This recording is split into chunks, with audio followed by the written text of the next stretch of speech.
যখন সেই মহিলার মাথা থেকে কাপড় সরানো হয় তো তার মাথায় একটাও চুল নাই, মগজ দেখতে পাওয়া যাচ্ছে।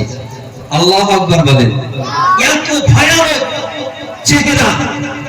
মহিলাকে জিজ্ঞাসা করা হলো তোমার এই অবস্থা কেন? তো মহিলা বলতেছে আর বলবেন না, যখন আমি পৃথিবীতে জগতে বেঁচে ছিলাম তখন মানুষের নিকটে এই মাথার চুলে শ্যাম্পু ব্যবহার করে পরপুরুষকে সুগন্ধি শোনাতাম, আর ইন্তেকালের পর কবরে যাওয়ার পর আল্লাহর ফেরেশতা আমার চুলগুলোকে টেনে টেনে ছিঁড়ে নিয়েছে। আল্লাহু আকবার বলতে হবে।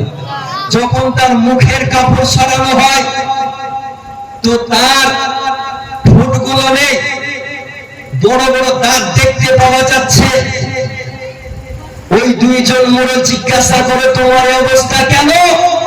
তো মহিলা বলতেছে যখন আমি যুবতী ছিলাম তো কি বলে এটাকে বলেন ঠোঁট পালিশ ব্যবহার করতাম আর পরপুরুষকে দেখাতাম। যখন আল্লাহ আমার ইন্তেকাল আল্লাহর হুকুমে হয়ে যায় তো কবরে যাওয়ার পর ফেরেশতা জাহান্নামের কাঁচি দিয়ে আমার ঠোঁটগুলোকে কেটে নিয়েছে। যখন তার হাতের কাপড় সরানো হয় তো একটা নখ নেই। বলে এই অবস্থা কেন?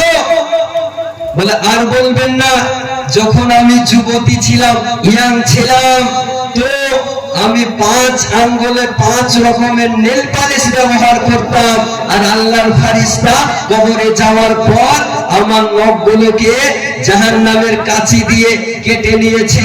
এই